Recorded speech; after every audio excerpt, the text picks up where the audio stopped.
Okay, तर आता सॉफ्टवेअरमध्ये काय काय येतं, सिस्टीम सॉफ्टवेअर आणि ॲप्लिकेशन सॉफ्टवेअर. मग system software is what? System सॉफ्टवेअरमध्ये परत दोन पार्ट आहेत, ऑपरेटिंग सिस्टीम आणि युटिलिटी प्रोग्राम्स. मग ऑपरेटिंग सिस्टीम काय आहे? ऑपरेटिंग सिस्टीम मास्टर प्रोग्राम आहे, सगळ्यात पहिले लोड होतो कम्प्युटरमध्ये आणि सगळी कामं कम्प्युटरची कोण करतं? Operating system. मग काय एक्झाम्पल आहेत ऑपरेटिंग सिस्टीमचे? विंडोज आहे, अँड्रॉइड, आपल्या मोबाईलवरती अँड्रॉइड चालतं, लिनक्स आहे, युनिक्स आहे, डॉस आहे, करेक्ट, मॅक ओएस आहे, MS डॉस म्हणतात त्याला, MS डॉक नाही, ओके, MS डॉस. मग आता विचारलं की ऑपरेटिंग सिस्टीमचे फीचर काय आहे. मग जसं सांगितलं की शेड्युलिंग ऑफ टास्क, म्हणजे ऑपरेटिंग सिस्टीम ठरवतं की कुठलं काम कधी करायचं. ओके, वेगवेगळे जे टास्क आहेत कम्प्युटरमध्ये बॅकग्राऊंडमध्ये चालू असतात, तर कुठलं टास्क कधी करायचं, कुठल्या कामासाठी किती मेमरी रिलीज करायची. म्हणजे आता मोबाईलमध्ये सपोज तू गेम आता खेळत नसेल आणि युट्यूब बघत असेल, तर गेमला जी मेमरी लागेल ती रिलीज करण्याचं काम कोण करतं? गेमची मेमरी रिलीज होणार आणि युट्यूबला ती मेमरी यूज होणार, ते काम कोण करतं? Operating system. रिसोर्स अलोकेशन, म्हणजे आता कुठलं काम इम्पॉर्टंट आहे त्या कामासाठी रिसोर्स द्यायचं, हे काम पण ऑपरेटिंग सिस्टीम करतं. आपण जेव्हा इनपुट देतो ते इनपुट प्रोसेस करून आउटपुट काय हवंय ते पण डिसाईड ऑपरेटिंग सिस्टीम करतं. नेटवर्क कम्युनिकेशन, म्हणजे आपल्याकडे ब्ल्यूटूथ असतं, वायफाय असतं, ते नेटवर्क कम्युनिकेशन सगळं कोण सपोर्ट करतं? Operating system. And it provide system services. मग हा क्वेश्चन विचारतील, what are the features of operating system. मग काय काय आहे बोल परत? Scheduling of a task, memory management, resource allocation, handling input output, network communication आणि प्रोव्हाइडिंग सिस्टीम सर्व्हिसेस. ओके, परत एकदा लक्षात करूया. Scheduling of task, memory management, resource allocation, handling input output, handling network communication and providing system services. हे झालं operating सिस्टीमचं. आता system सॉफ्टवेअरमध्ये दुसरी कॅटेगरी काय आहे? तर युटिलिटी प्रोग्राम्स. तर व्हॉट आर युटिलिटी प्रोग्राम्स? म्हणजे वेगवेगळ्या आपण मोबाईलमध्ये बघितलं तर अँटीव्हायरस असतो, बॅकअप असतं. आता आपलं सपोज आपण गॅलरीमध्ये आपले फोटो सेव्ह होतात, मग आता मोबाईलची मेमरी जर सगळी भरली तर मग आपल्याला दुसरीकडे आपण ठेवतो की नाही आपला डेटा, तर त्याला म्हणतात बॅकअप सॉफ्टवेअर. कम्प्रेशन सॉफ्टवेअर म्हणजे काय? आता सपोज आपला व्हिडिओ आहे, मोठा व्हिडिओ, तो व्हिडिओ खूप जागा ऑक्युपाय होते लॅपटॉपवरती किंवा मोबाईलवरती, तर त्याला कम्प्रेस करतात. कम्प्रेस म्हणजे काय? छोटं करतात, म्हणजे व्हिडिओ सेमच राहणार पण त्याची साईज कमी होणार, त्याला म्हणतात कम्प्रेशन सॉफ्टवेअर. आणि डिस्क टूल. डिस्क टूल काय असतं की डिस्कला आपण नेहमी त्या डिस्कची हेल्थ कशी आहे ते बघून त्याला आपण व्यवस्थित मॅनेज करू शकतो, त्याला म्हणतात डिस्क टूल. मग व्हॉट आर युटिलिटी प्रोग्राम्स हे विचारतील. Name 4 utility programs. मग antivirus, backup software, compression software, disk tool. काय बोल? What are utility programs? Antivirus, backup software, compression software आणि disk tools. Antivirus, backup, compression, disk. काय? 4. आता मग त्याचे एक्झाम्पल विचारू शकतील. मग अँटीव्हायरस, आता आपल्या लॅपटॉपमध्ये कुठला अँटीव्हायरस असतो? नॉर्टन. तेच मोबाईलमध्ये बघितलं तर तू AVG असतो. ओके, AVG आणि नॉर्टन हे 2 नावं लक्षात ठेवायची. ओके, जनरली मॅककॅफी पण असतो, पण हे 2 लक्षात ठेवली तरी बस. 2 एक्झाम्पल बस आहे. बॅकअप सॉफ्टवेअर, आता गुगल माहिती आपल्याला, जीमेल असतं आपल्याला, तसं आपण मोबाईलमध्ये बघितलं तर आपल्याला गुगल ड्राईव्ह असतं, हो की नाही? वन ड्राईव्ह असतं, ड्रॉप बॉक्स असतं. मग कुठलं पण 2 नावं लक्षात ठेवायची, ड्रॉप बॉक्स, गुगल ड्राईव्ह, सोपं आहे लक्षात ठेवायला, किंवा नुसतं बॉक्स. कम्प्रेशन सॉफ्टवेअर हे आपल्या लॅपटॉपमध्ये पण आहे, विनझिप किंवा विनरार. आजकाल विनरार वापरतात जास्त करून, पहिले विनझिप वापरायचे. याने काय होतं, जर फाईलची सपोज साईज असेल 1 GB तर ते कम्प्रेस करून त्याला करतं, मानलं की अर्ध करतं, 500 MB वगैरे. ओके, आणि डिस्क टूल काय आहे? Test disk, win directory stat, Clonezilla. मग टेस्ट डिस्क आणि क्लोनझिला सोपं आहे वाचायला. ओके, मग काय एक्झाम्पल आहे? अँटीव्हायरसचे एक्झाम्पल काय आहेत? AVG आणि Norton. AVG, Norton. Backup software काय आहे? Box, drop box, Google Drive. Compression software काय आहे? WinZip, WinRAR. WinZip, WinRAR. Disk tools काय आहे? Clonezilla, test disk. Clonezilla, test disk. Okay, म्हणजे हे आपलं कम्प्लीट झालं. कुठलं? सॉफ्टवेअर कम्प्लीट झालं. हार्डवेअर आपण ऑलरेडी बघितलं होतं. हार्डवेअर सोपं आहे, आपल्याला माहिती आहे हार्डवेअर इनपुट आउटपुट काय आहे, आतमध्ये त्याचे प्रोसेसिंग काय आहेत हे आपण ऑलरेडी केलेलं आहे. आता त्यांनी काय सांगितलंय? Application software. ऍप्लिकेशन सॉफ्टवेअर काय आहेत आणि ऍप्लिकेशन आपल्याला कम्प्युटरचा कसा यूज होतो, पूर्ण आपल्या ह्याच्यामध्ये. ओके, ते ह्याच्यामध्ये दिलेलं आहे.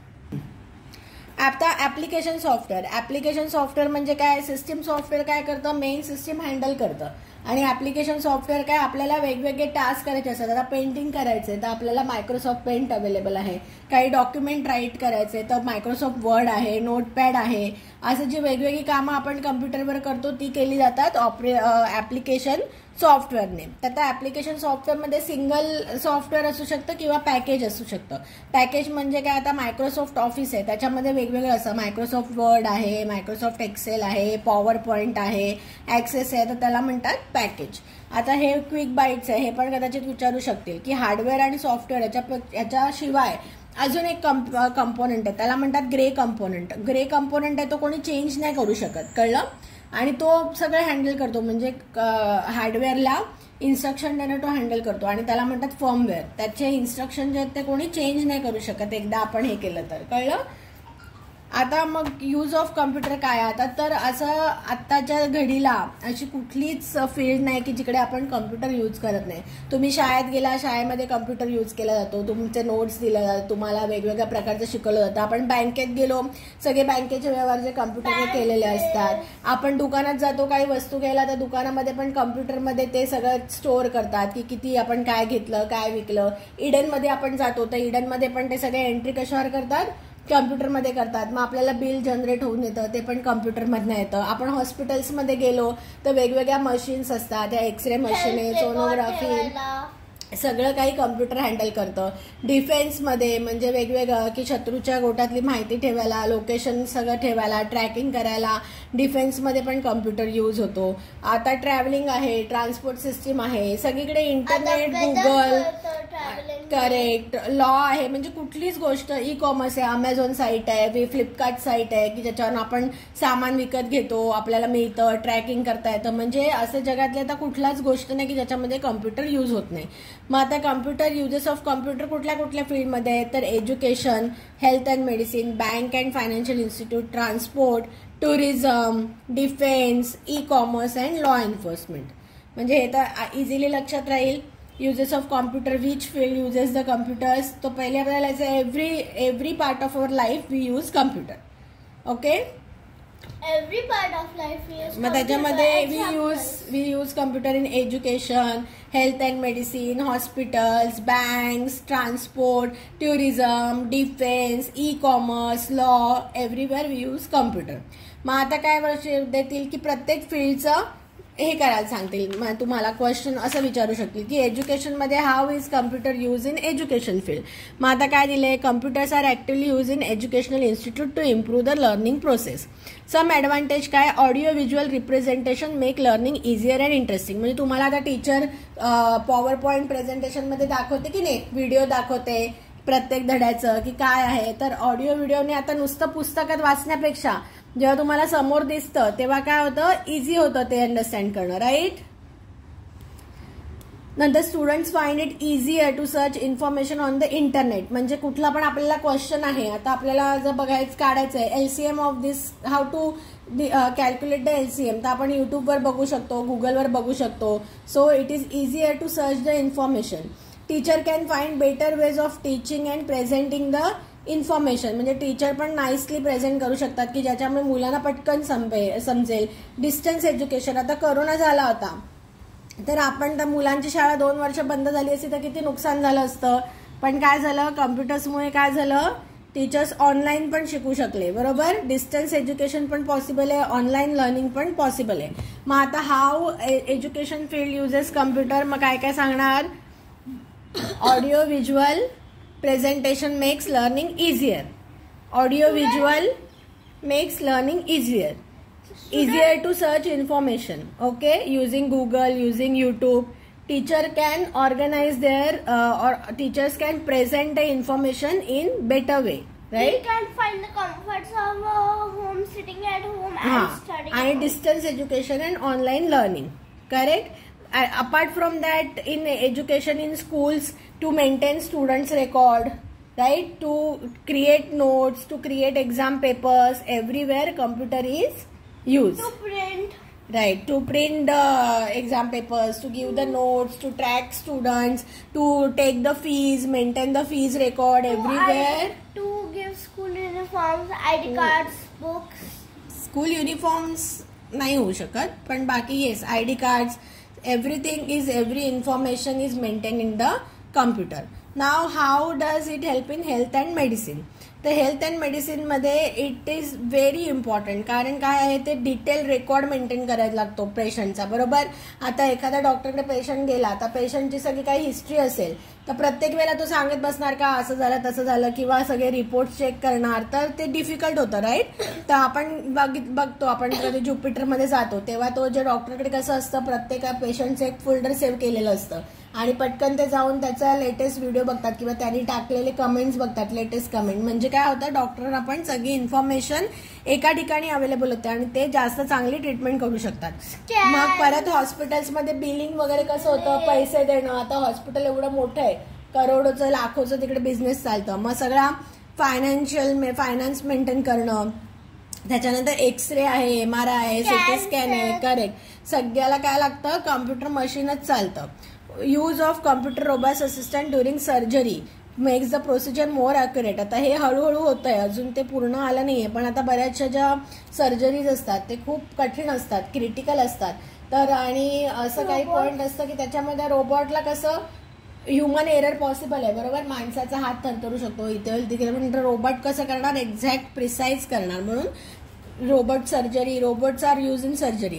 Continuous monitoring of patients heart rate, pulse rate, other heart details using medical equipments. म्हणजे बघितलं आपण कधी कधी ते मुलांना, स्टुडंट्सना, म्हणजे आपला NICU मध्ये आपण गेलो होतो तिकडे ते कनेक्टेड असतं, त्याच्यामध्ये कंटिन्युअस दिसतं. राईट, ऑक्सिजन लेवल किती आहे, पल्स रेट किती आहे, हार्टबीट किती आहे. मग हेल्थ अँड मेडिसिन मध्ये विचारलं तर काय सांगायचं की it is use to store detail information of patient, use for billing, use for scans, use for multiple scans like X-ray, नंतर रोबोट असिस्टन्स इन सर्जरी आणि for monitoring patients vitals. Okay, monitoring patients vitals, हे झालं use health इंडस्ट्रीमध्ये. परत doctors पण काय करू शकतात, आता जगभरातले डॉक्टर एकमेकांशी कम्युनिकेट करू शकतात ऑनलाईन. आता पहिले काय होतं, जर सपोज कोणाचं काही सल्ला घ्यायचा असेल, इंग्लंडमध्ये कुठले तरी चांगले डॉक्टर आहेत किंवा इंग्लंडच्या डॉक्टरना भारताच्या डॉक्टरचा सल्ला घ्यायचा असेल तर दुसरं काही कम्युनिकेशन अवेलेबल होतं का, डॉक्टरांशी कम्युनिकेट करायचं. आता अल्सो कोविडमध्ये वगैरे जे आता पंतप्रधान मोदींनी एक योजना लॉन्च केली जिकडे आपल्याला पेशंट्सना डायग्नोसिस पण ऑनलाईन होऊ शकतं. म्हणजे फोन करायचा, ते पेशंटनी दाखवायचा, व्हिडिओ कॉल करायचा, म्हणजे हे पण सगळं पॉसिबल आहे. म्हणजे काय की ऑनलाईन काउन्सिलिंग किंवा ऑनलाईन ट्रीटमेंट पण आता पॉसिबल झालेली आहे हेल्थ अँड मेडिसिन सेक्टरमुळे. कळलं. आता बँक्स अँड फायनान्शियल, बँक्सचं तर काही कामच नाही चालू शकत कम्प्युटरशिवाय.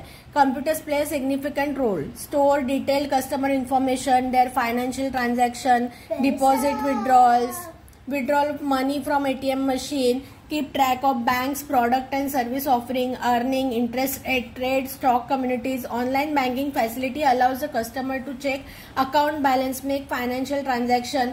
आता इवन जीपे पण आहे, इट इज पार्ट ऑफ दिस. बरोबर, आपल्याला कुठे जावं नाही लागत, आपण डायरेक्टली मनी पे करू शकतो.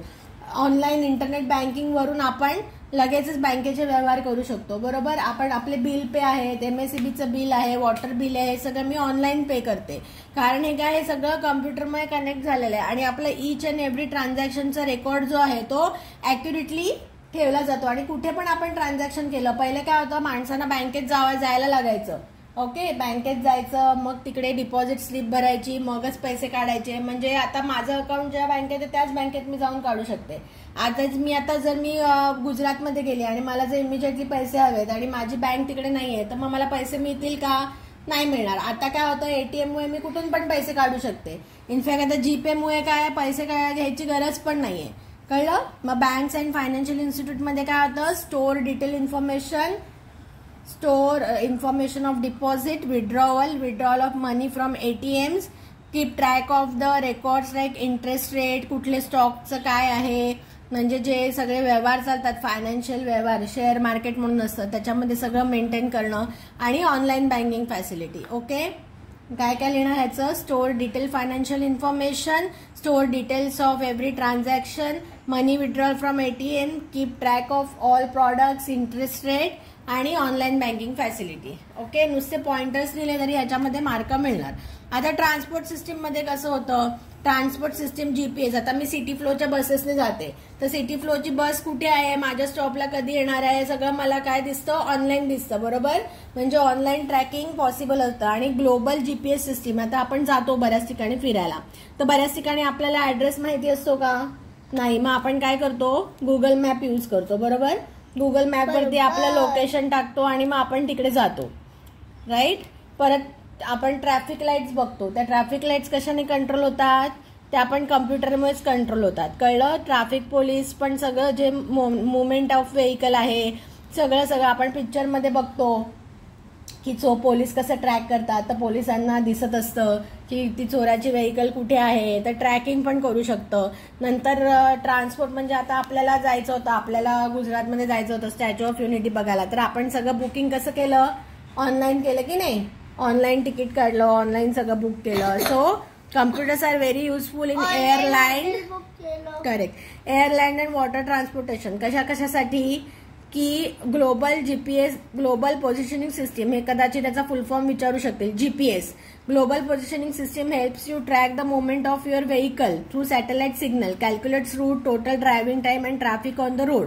मग सोप्या ह्याच्यामध्ये काय करायचं की we can track where is our vehicle, how much time it will take to reach the location, how to reach the location, that we can understand due to computers. The transportation system use computer to control traffic lights, handle payment, issue tickets, monitor the movement of vehicle on road, air and water to avoid the collision. म्हणजे काय करतं? पहिलं काय झालं की how to reach the destination, we can find a map, we can find the total driving time, we can track the vehicle, we can control the traffic lights, right, monitor the movements, आणि we can also book the bus, flight, train ticket online using online reservation system. Okay, right. आता tourism मध्ये कसं help करतं? आता tourism मध्ये बघा, आपल्याला कुठे जायचं असतं तर आपण मेक माय ट्रिप वेबसाईट यूज करतो. आपण बघतो की तो एरियाचं नाव टाकायचं, मग त्या एरियामध्ये चांगले हॉटेल्स काय आहेत, मग त्या हॉटेल्समध्ये लोकांनी काय रिव्ह्यू दिलेत, मग त्याच्यानुसार आपण ठरवू शकतो की आपण हे हॉटेल बुक करायचं का. मग सगळं ऑनलाईन त्याचं एअरलाईनचं बुकिंग ते पण आपण करू शकतो. नुसतं मेक माय ट्रिप आहे का, असे कितीतरी वेबसाईट आहेत, बरोबर. ॲगोडा आहे, ट्रॅव्हलिंग एजंट्स आहेत, भरपूर सगळं आपण काय करू शकतो? ऑनलाईन करू शकतो. विणा वर्ल्ड आहे, केसरी टूरची वेबसाईट आहे, त्याच्यामध्ये आपण बघू शकतो इटिनरी काय आहे, कुठे कुठे आपण फिरायला जाऊ शकतो, काय डेस्टिनेशन आहे, सगळा रिसर्च जो आपण काय करू शकतो? ऑनलाईन करू शकतो.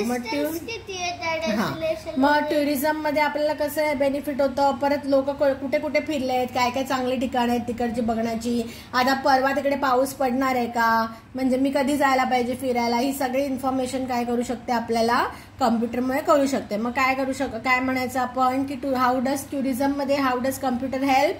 We can research the holiday, we can book for the holiday, we can research the destination, नंतर we can check for the weather information, right, and we can use the computer for the communication. Okay.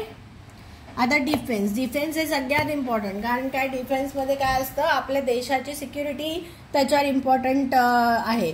मग डिफेन्समध्ये तर खूप वेगवेगळ्या प्रकारे, आता आपण बघतो सगळ्या वेबसिरीज वगैरे बघतो, त्याच्यामध्ये किती वेगवेगळ्या प्रकारचं ट्रॅकिंग दाखवतात. बघतो की आपण दुसऱ्या देशामध्ये पण कुठे काय आहे, तो आपण एक वेबसिरीज बघितली, त्याच्यामध्ये त्या पाकिस्तानच्या जेलमध्ये काय होतं हे सगळं त्यांना लाईव्ह दिसत होतं, बरोबर. हे सगळं कशामुळे पॉसिबल आहे? कम्प्युटरमुळे, GPS ट्रॅकिंगमुळे.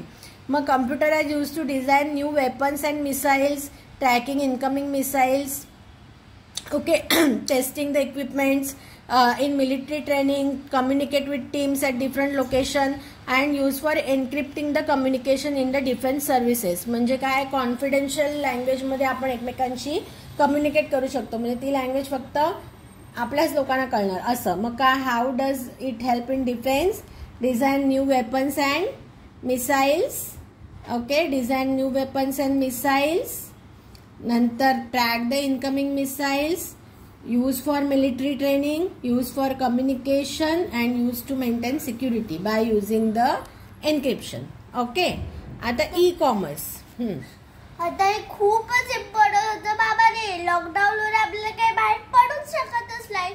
मग काय शॉपिंग, बिलिंग, अकाउंट सगळं ऑनलाईनच. करेक्ट. म्हणजेच ई कॉमर्स म्हणजे काय, अमेझॉनची वेबसाईट किंवा आता आपण मोबाईलच्या वेबसाईट असतात किंवा वेगवेगळ्या डीमार्ट आहे. आपण डीमार्टमध्ये सगळं सामान पण ऑनलाईन मागू शकतो. बरोबर. म्हणजे buying, selling and exchange of product हे सगळं ऑनलाईन झालेलं आहे. Many business have websites that allows user to sell or buy goods.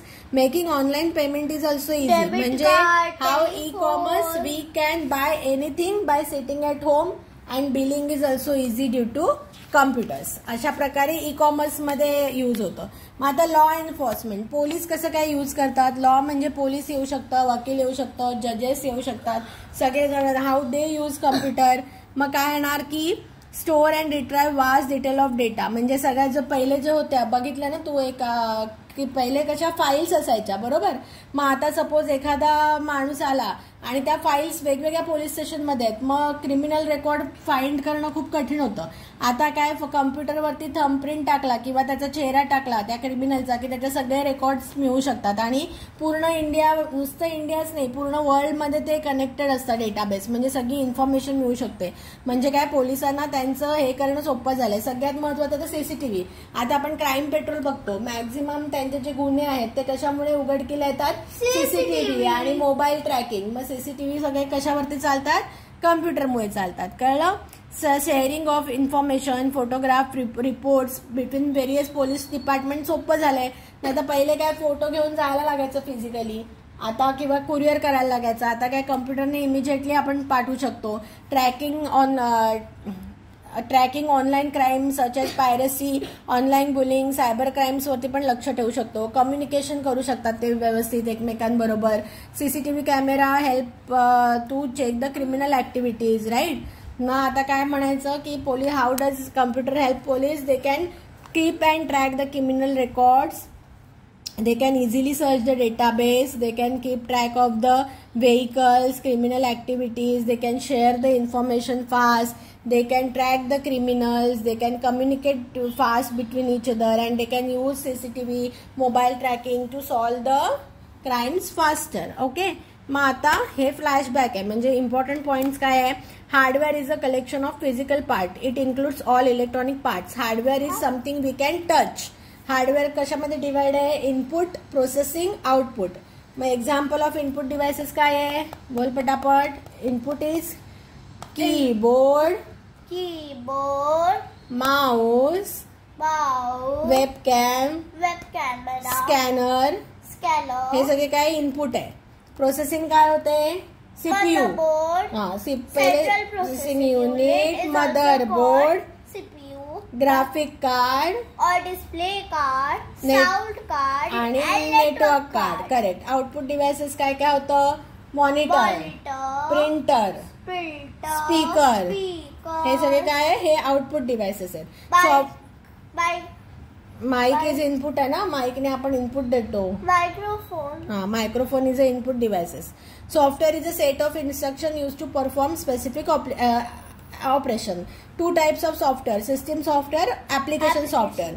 System software collection of program designed to control and manage overall operation of the computer system. मग सोपं म्हणजे system software manages computer. आणि system software मध्ये नाही. System software मध्ये दोन part आहे. Operating system आणि utility programs. Okay. Application software are use to perform the task.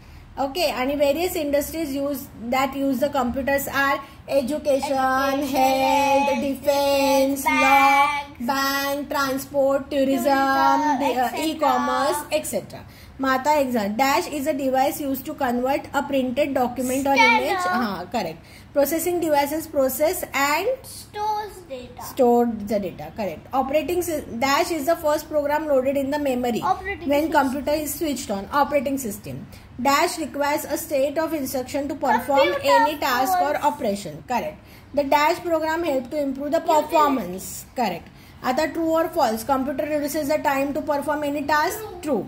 Software is a collection of programs stored on hardware and run using another software. True. Application software is use to perform specific task related to managing computer resources. हे true आहे, correct. No wait, specific task related to managing नाही, हे true आहे का साईशा? हे answer false आहे. Application software काय करतं? Does it manage the computer resources? No, it is use to perform some task. म्हणजे काय? Paint is a application software, Microsoft Word is a application software. ते कम्प्युटरला मॅनेज करतं का? रिसोर्सेस मॅनेज करतं का? नाही. System software is use to perform specific task related to managing computer resources. So this is false. आणि pencil आणि change कर हे.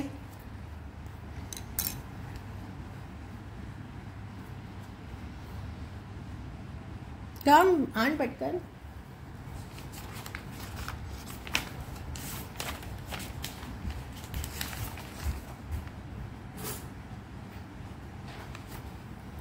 ओके, तोपर्यंत नेक्स्ट बघूया. Banks and financial institute use computer to store the confirmation customer information and their financial transaction. True.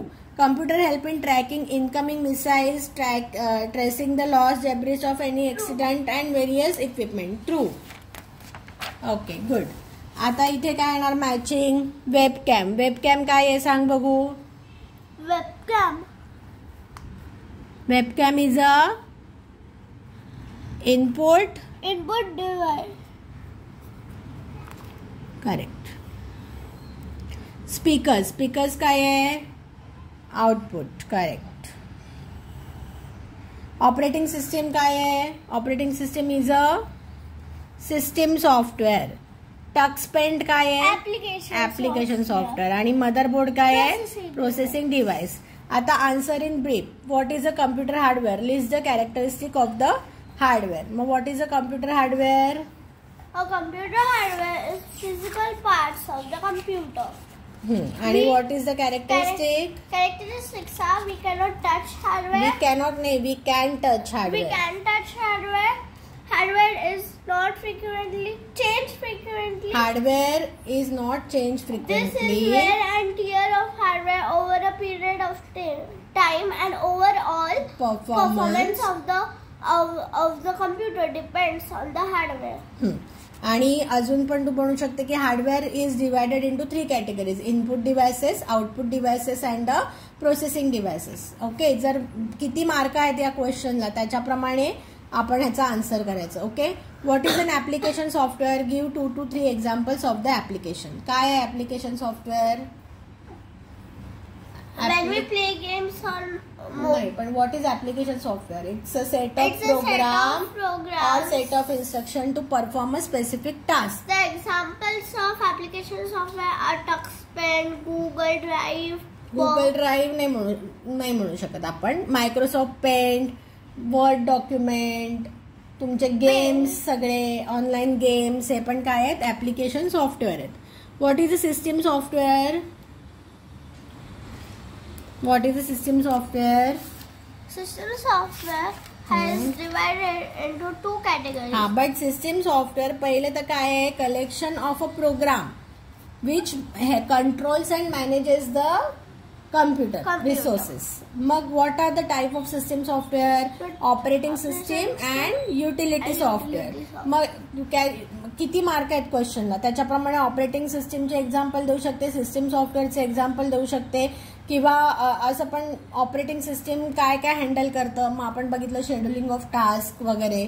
पण जर ते फार मार्क नसतील तर एवढं बस आहे information. Okay, list the uses of computer in education field. मग काय काय होते एज्युकेशन फील्डमध्ये? कम्प्युटरचे युजेस काय होते? In education field, teachers find it easier to present the visual information of any chapters on computers, and students also find it easier and fun to learn. Correct.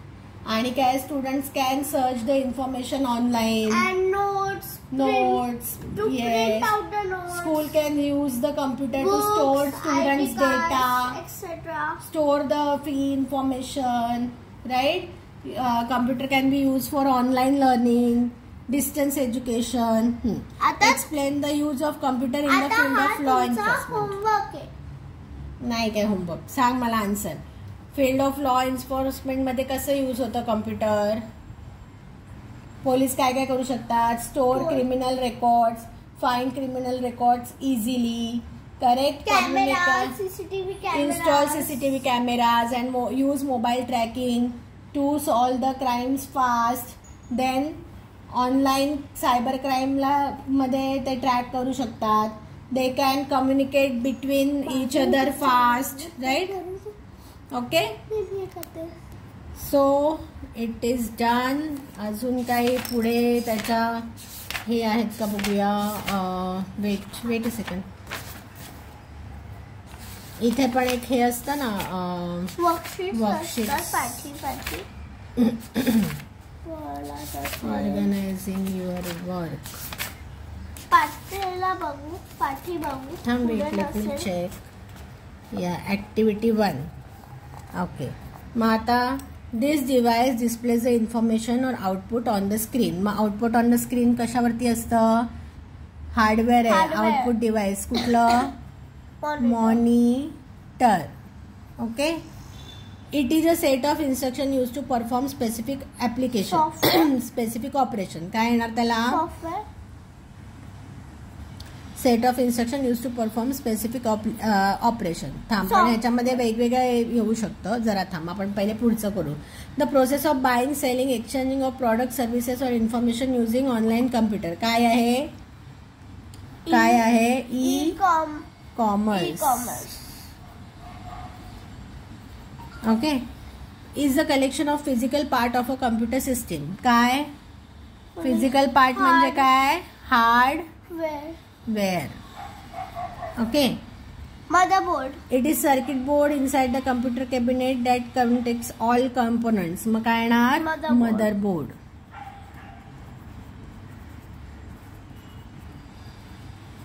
आणि हे बरोबर आहे. The set of instruction is software. Okay, झाले सोपं हे.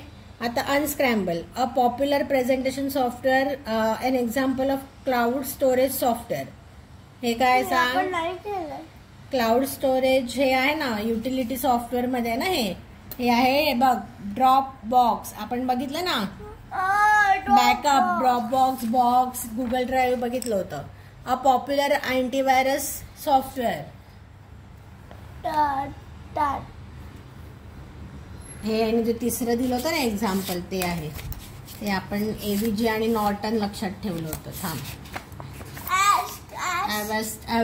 अवॅस्ट. Okay, अवॅस्ट काय actually एवढं popular नाहीये. नॉर्टन, मॅककॅफे आणि एव्हीजी जास्त पॉप्युलर आहे. अ पॉप्युलर अकाउंटिंग सॉफ्टवेअर, हे तुम्हाला नंतर असेल. एक्झाम्पल ऑफ DBMS पण नंतर असेल, हे आपण नंतर करू. Find the 10 parts of the file explorer, हे पण ह्याच्यामध्ये नाहीये, या चॅप्टरमध्ये नाहीये. ओके, सो हा फर्स्ट चॅप्टर डन आहे क्विक नोट्स साठी. ओके.